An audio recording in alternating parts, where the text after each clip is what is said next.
A Boeing MD-87 cuts through the morning fog. The accident was inevitable. They were doomed.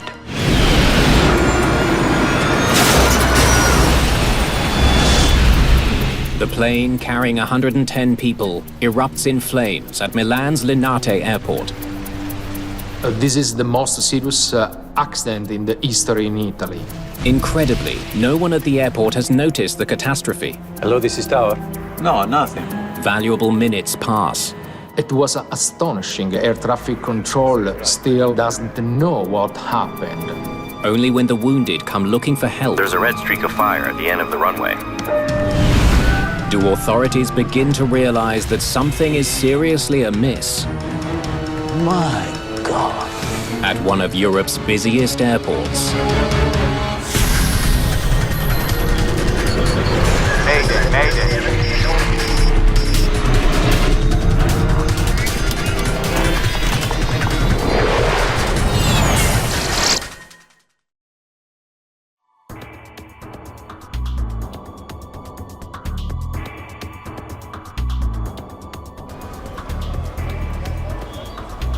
Milan. Fashion capital of Europe and Italy's economic and financial heart. Milan is served by 3 international airports. Only one, Linate Airport, lies within city limits.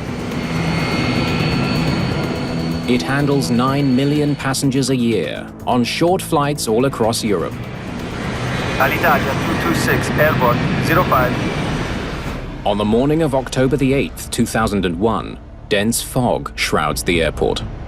The fog that day was very bad, and the general visibility was about 50 and 100 meters. In the tower, controllers have a heavy workload. There are nearly 24 aircraft to get off the ground in the next 60 minutes. Alitalia 2120, buongiorno, startup. They handle nearly 500 radio communications every hour. Linate, buongiorno. Delta, India, Echo, Victor X-ray. Requesting startup. Delta, Victor X-ray. You are cleared to start your engines. Brown, Scandinavian 686, request taxi from 13. Scandinavian 686. 6, taxi to holding position, Cat 3. Scandinavian 686, taxi to holding position, Cat 3. One of today's flights is Scandinavian Airlines Flight 686. The Boeing MD-87 is scheduled for a routine flight to Copenhagen, Denmark. There are 110 people on board. Taxi holding point, Cat 3. The captain is Joachim Gustafsson. He's been with SAS for more than a decade. Scandinavian 686, your position. please. We still haven't reached the main taxiway, Scandinavian 686. First Officer Anders Highlander has been flying for the airline for the past 4 years and has clocked 2,000 hours on the MD-87. The SAS crew were very highly experienced pilots, so couldn't ask more for 2 qualified pilots. With thick fog blanketing the airport, the pilots have almost no visibility.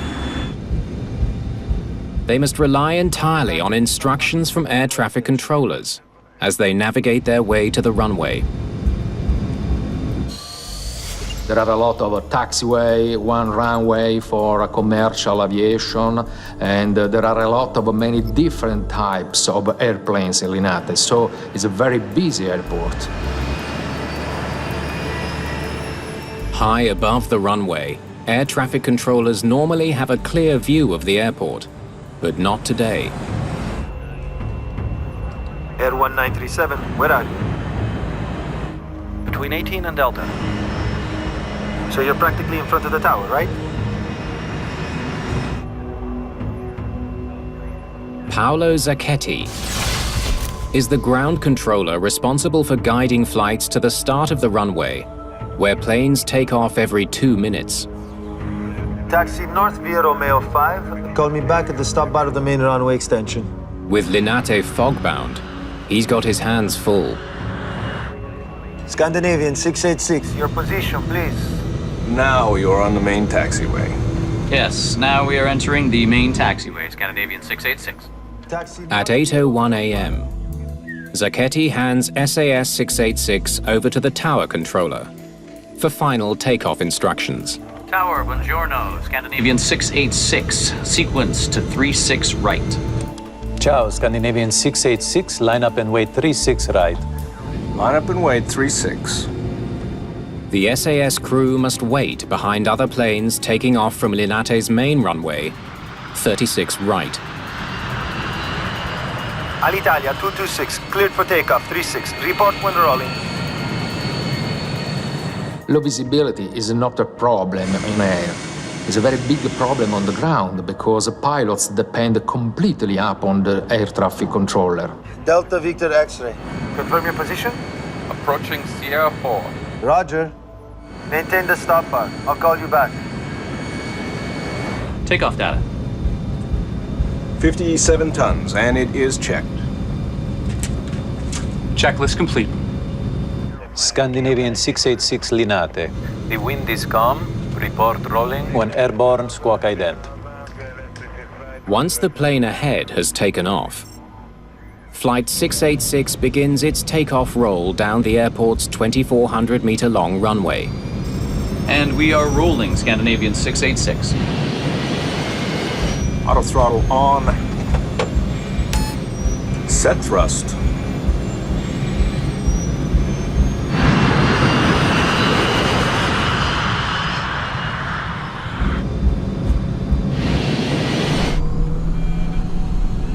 V1, At a speed of 140 knots, rotate. the pilots lift the plane off the ground.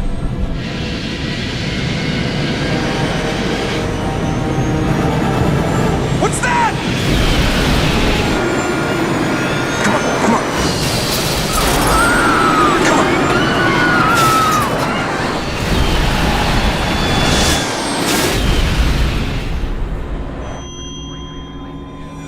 Something catastrophic has happened to Flight 686. But because of the thick fog, no one in the control tower has any idea. It was astonishing, so close to the tower, and nobody was aware about this. Out on the tarmac, ground workers have heard a series of loud noises. Hello, this is Tower. We heard a number of bangs like an engine. We heard it too, but we don't know what it was. It seemed as if somebody was climbing these steps. You don't have anything abnormal?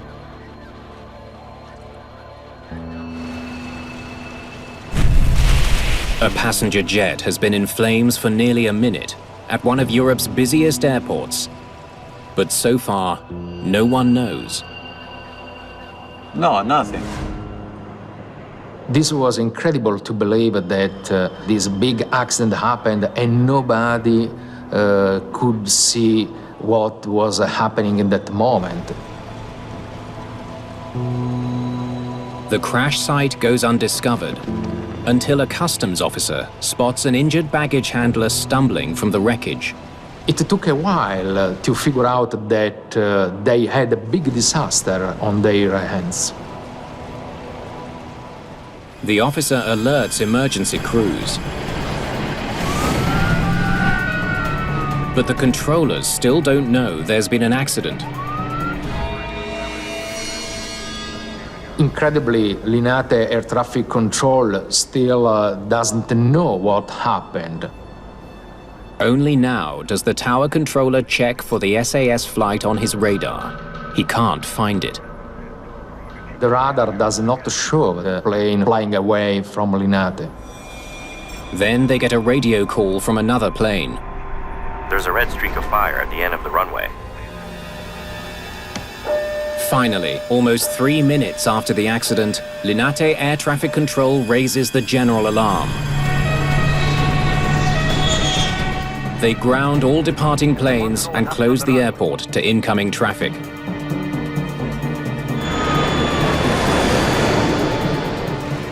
Scandinavian Airlines Flight 686 has crashed and exploded on takeoff. But no one yet knows the true scope of this disaster.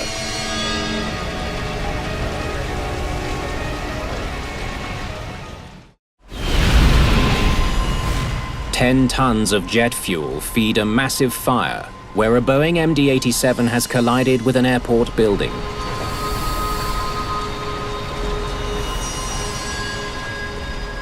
Awful, terrible devastation, the collapse of a roof of the hangar, and the disaster plane completely destroyed in many different parts, and unfortunately the dead bodies.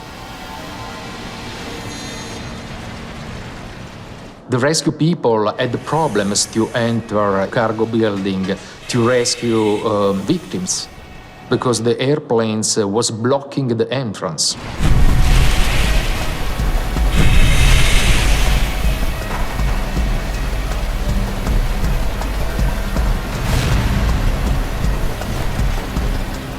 Some 14 minutes have passed since the crash.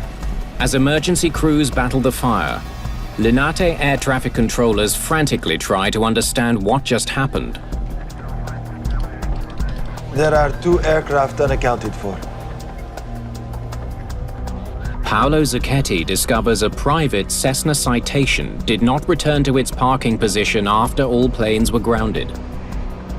The main attention was focused on the Sasser plane, so nobody thought that there was another plane. A private aircraft is missing, a Cessna 525. Ground crews search for the missing plane.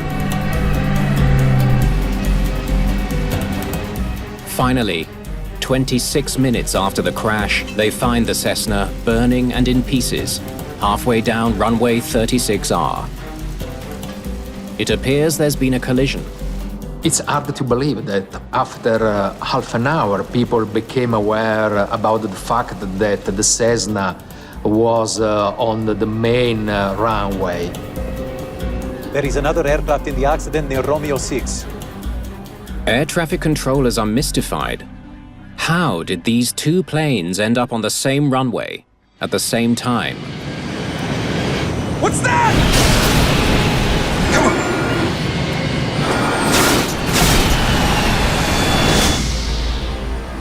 2 planes are destroyed. A hangar is in ruins. The scope of the tragedy is overwhelming. It's soon clear that no one from either plane has survived. The crash has killed 110 people on the SAS flight and 4 on board the Cessna. Inside the collapsed hangar, 4 more people have died. 118 fatalities in all.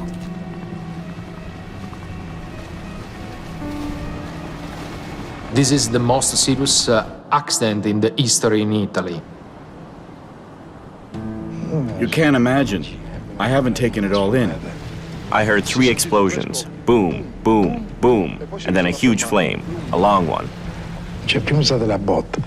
First there was a crash. Then this hot air that was inside. This extremely hot air that burnt my head.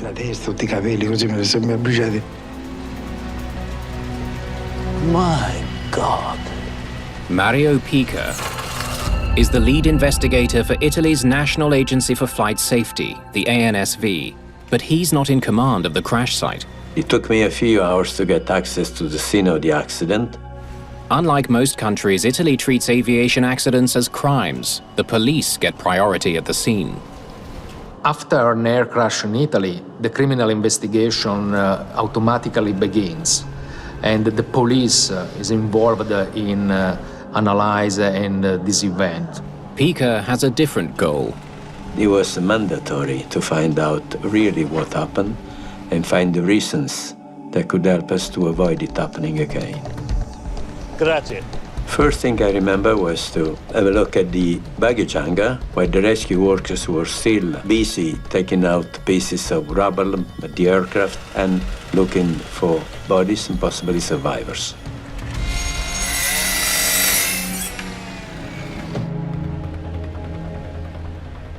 I decided to go and have a look at the Cessna that was still on the runway.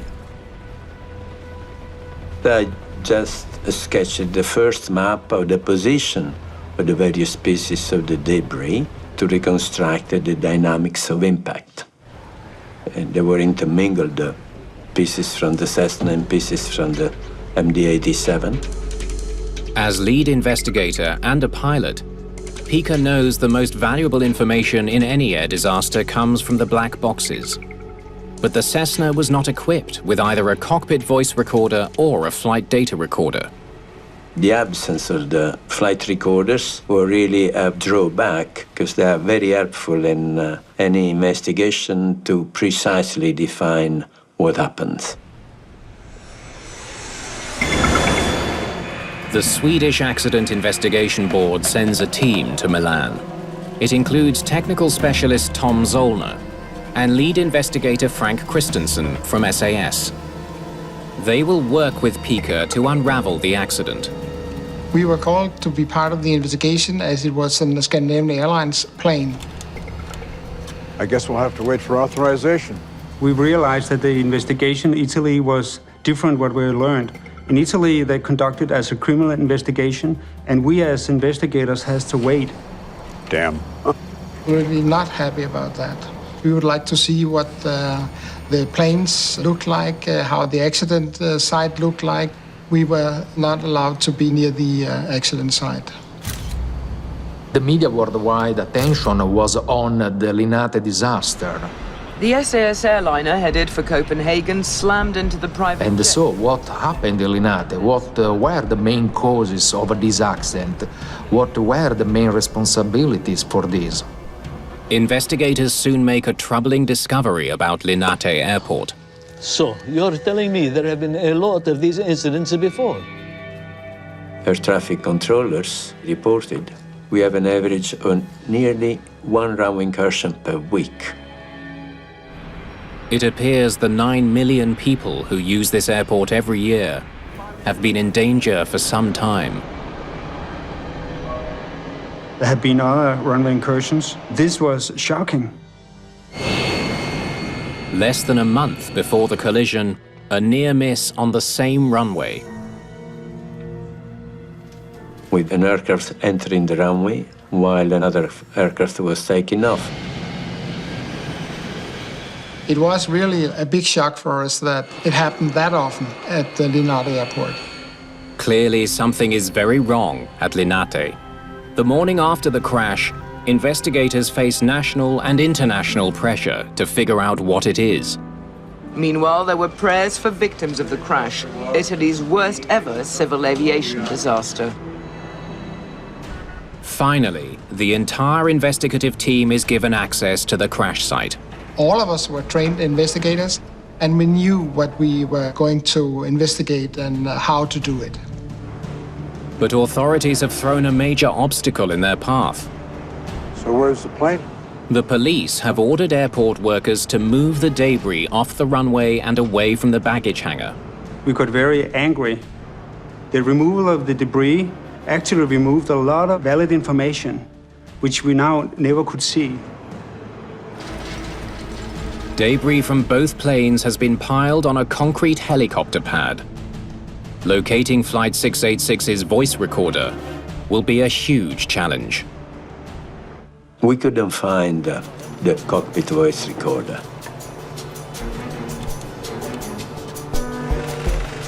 The importance to find the CVR was to check if the crew realized the collision was actually going to take place and see how well they were trying to avoid it. We can't know what the crew were doing without the CVR.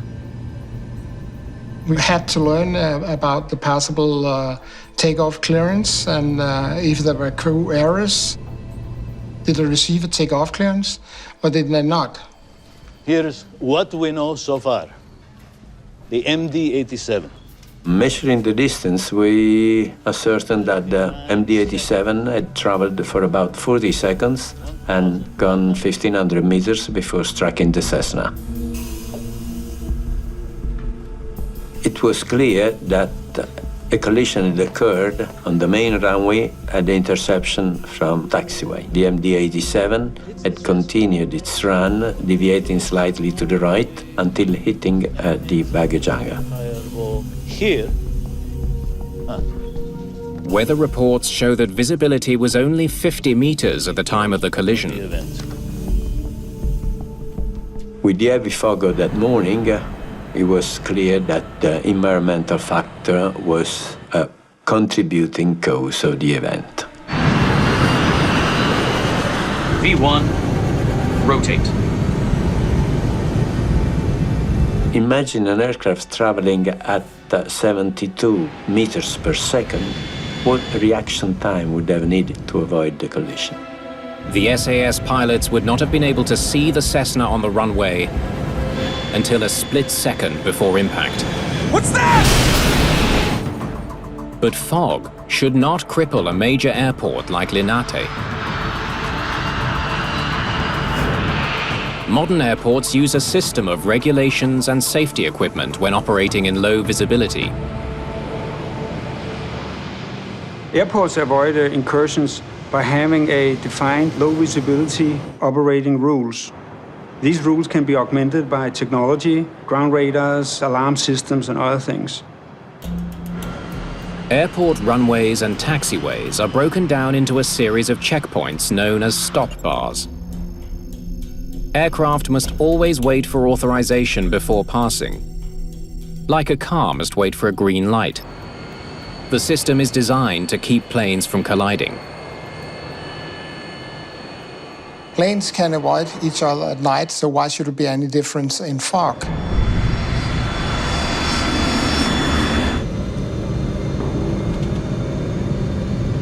We have to consider this right off the bat.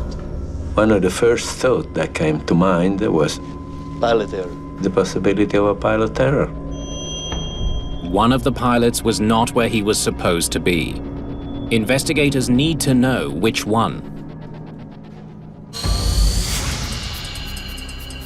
The worst air disaster in history occurred under eerily similar conditions. On the island of Tenerife in 1977,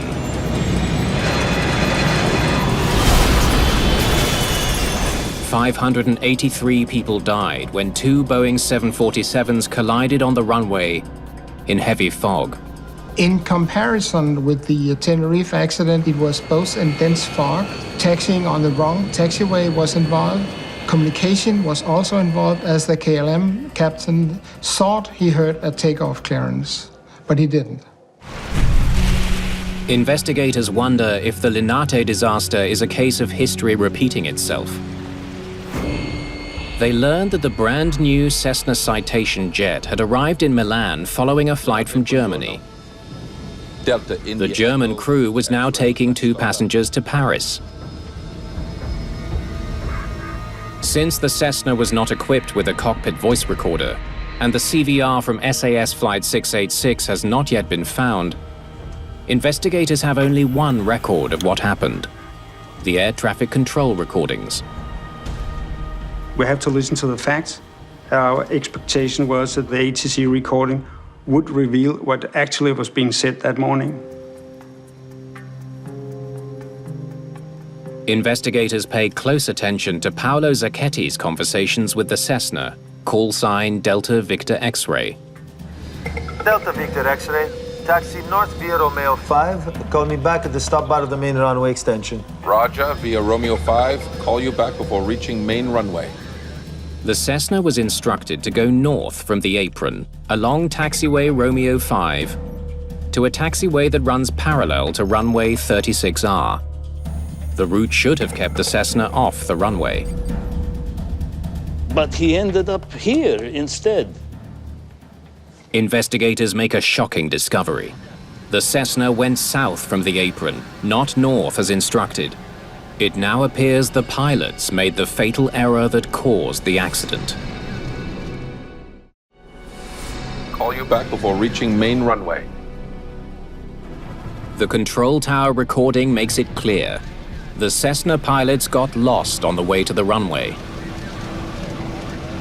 The Cessna didn't follow the taxiway Romeo 5 for which it had been authorized, but took instead taxiway Romeo 6. The revelation leads to an important question. So why didn't anyone notice? Delta Victor X-ray, continue your taxi on the main apron. Roger. Continues the taxi on main apron, Delta Victor X-ray. That is correct, and please call me back entering the main taxiway. Main apron? Main taxiway? The recording reveals that the air traffic controller did not clearly distinguish between aprons and taxiways. His choice of words may have led the Cessna pilots to believe they were headed the right way. An apron is a restricted section of an airport where planes park, are loaded, or refueled. Taxiways are roads from the apron to the runway. The communication with the tower and the pilots that morning of the accident was inconsistent. They used the word main for different things. Main runway, main apron, main taxiway. And please call me back entering the main taxiway. But Linate Airport has several aprons and taxiways. None of them designated as main. So that was a communication below acceptable standard. Play that again. Investigators also hear a puzzling transmission from the Cessna. Approaching Sierra 4. I don't see it anywhere. It's not here. Listening to the communications, I was baffled when I heard pilot reporting a Sierra 4. The controller's maps don't show S4 at all. Investigators are beginning to suspect the error goes beyond the poor communications between Zacchetti and the Cessna. Approaching Sierra 4. Sierra 4. I asked him if he knew where Sierra 4 was. Where is Sierra 4? I have no idea. That was very simple. He confessed he didn't know where Sierra 4 was. Pica finds that Zacchetti's managers never gave him a tour of the taxiways as part of his training. Approaching Sierra 4. Delta Victor X-ray. Roger. Maintain the stop bar. I'll call you back. He had no way of knowing where Sierra 4 was. The Cessna now has to cross the runway to get to the apron. He keeps going, past several signs that he's approaching an active runway.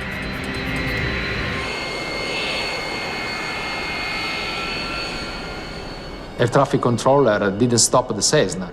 Delta Victor X-ray. At that moment, the tower clears the MD-87 for takeoff. Scandinavian 686 Linate, cleared for takeoff. Continue your taxi on the main apron. He should have stopped the Cessna, but unfortunately... Roger, continues the taxi on main apron. He thought that the Cessna was on R5 taxiway. The Cessna pilot makes a fatal mistake. With the MD-87 now traveling at 260 kilometers an hour, he taxis across the runway.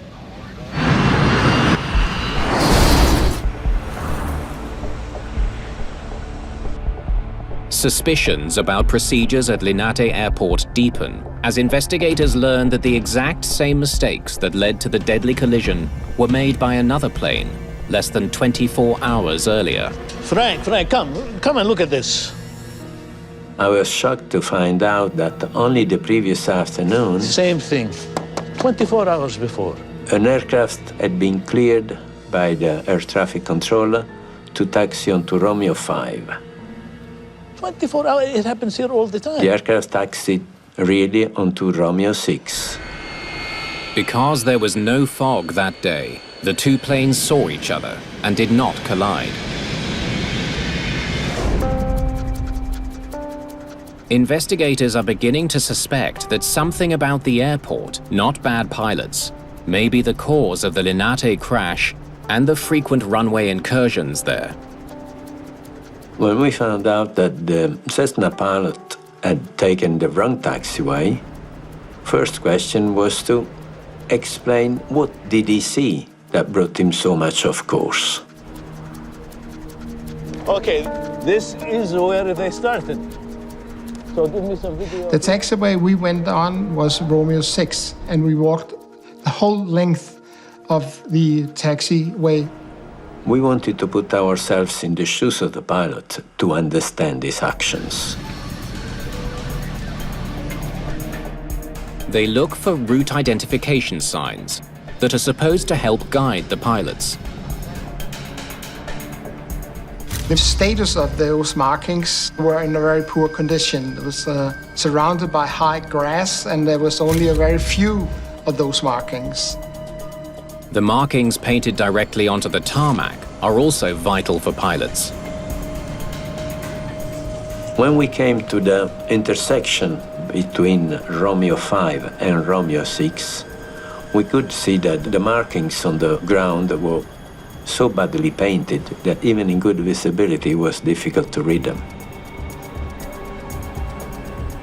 Which made us understand that for a pilot not familiar with the place, it would have been difficult to understand where was Romeo 5, where was Romeo 6. The faded markings help explain why the Cessna turned right when it should have turned left to avoid the runway. They also come upon the reason the Cessna pilot referred to the unknown position Sierra 4. Approaching Sierra 4. There's Sierra 4, but it's not on the map. Actually, Sierra 4 was a marking on the Romeo 6 taxiway going towards the runway, but were not reported on any official map. Approaching Sierra 4. Delta Victor X-ray. Roger. Had the controller known where Sierra 4 was, he would have realized the Cessna was headed the wrong way and approaching the runway.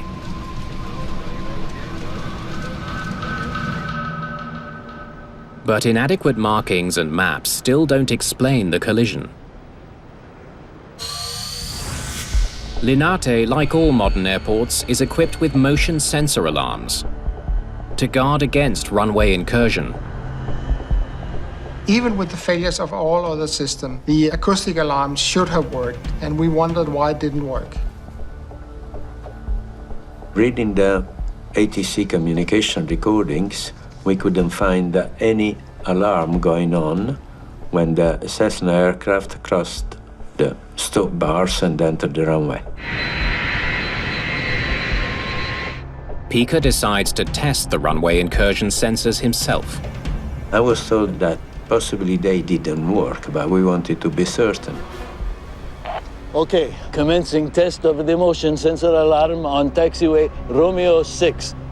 So, one night, when the airport was closed, we made an experiment going over and over through the sensors, but we had a man on the tower just to make sure that the alarm didn't go.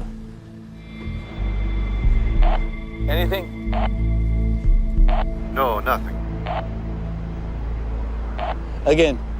Eventually, we found out that those alarms had been deactivated years before to avoid unnecessary alarms that were triggered eventually by an animal crossing or a car doing an inspection during the night. 1 week after the accident, investigators still have not located the cockpit voice recorder amid the aircraft wreckage.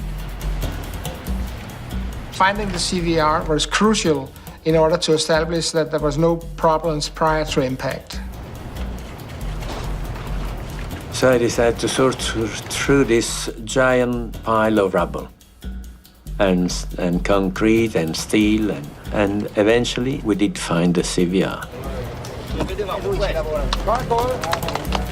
The CVR of the MaydayAirDisasterayday was carefully analyzed to find out what had been said on board, what kind of procedures were being done. Scandinavian 686 Linate, clear for takeoff 36.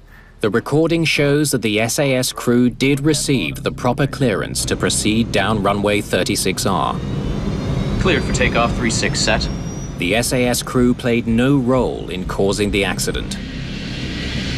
They were the victims of the airport's failings. The investigation has identified one final factor that underlines how dangerous conditions at Linate had become. No. There is no ground radar at Linate. We have not had it in years. The ground radar of Linate, the old one was dismantled.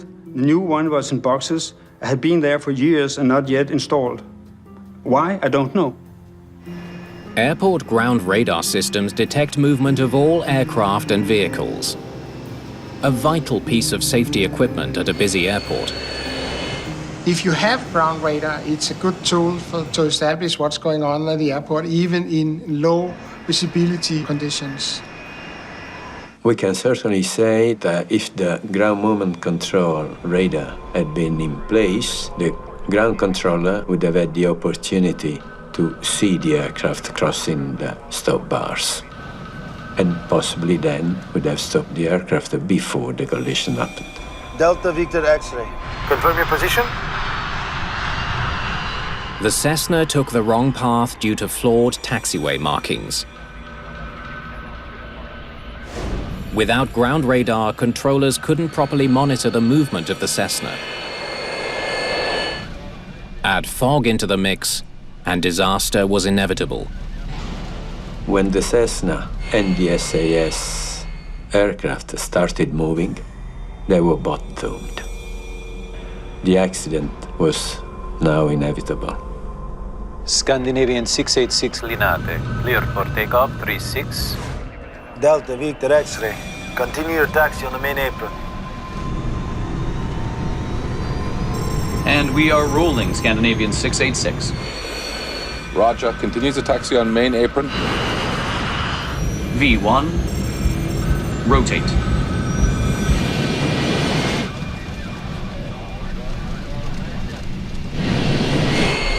What's that?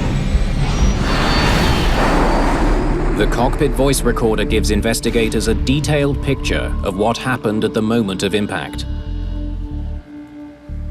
Noises in the cockpit would also tell us the different controls being moved, and the ambient noise from the area mic would give us information of some of the sounds during the collision.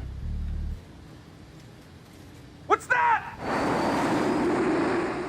We realized that the impact was more than one collision. It was actually several collisions in half a second. When that half second of audio is analyzed more closely, investigators discover it contains several distinct sounds. So we exposed this data over the schematic of the aircraft, showing the travel of the sound. By doing that, we could analyze that we have several points of impact during the collision. The painstaking research gives investigators a better understanding of how the two planes came together on the runway. The MD-87 first hit the Cessna with its nose landing gear at the Cessna stabilizer. And then, in a short order of time, the left-hand main landing gear of the MD-87 hit the outer part of the right-hand wing of the Cessna, and then the biggest impact was the right-hand main landing gear of the MD-87 cutting through the cabin of the Cessna. Investigators conclude the MD-87 lost its right engine after the impact. The plane would have been almost impossible to fly. But remarkably, the pilots almost managed to do just that. After the collision, the MD-87 did actually got into the air. According to the flight data recorder, the aircraft was airborne almost 9 seconds. The captain made a heroic attempt to fly the airplane. Come on. He tried to accelerate the left-hand engine and use it. But they had ingested too much debris. And the pilot did an amazing work trying to control it.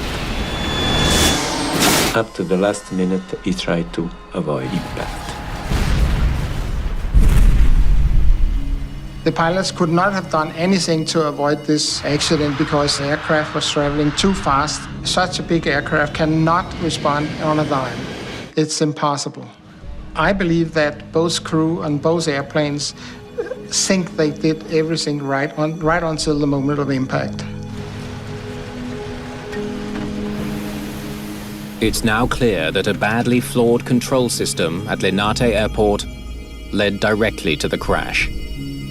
What's more, it's beginning to look like organizational failures may also have prevented rescue personnel from saving lives.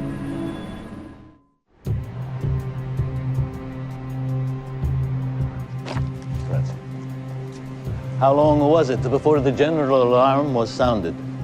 The investigation begins to uncover evidence of how failures at the airport made a bad situation Please call me back entering the main taxiway.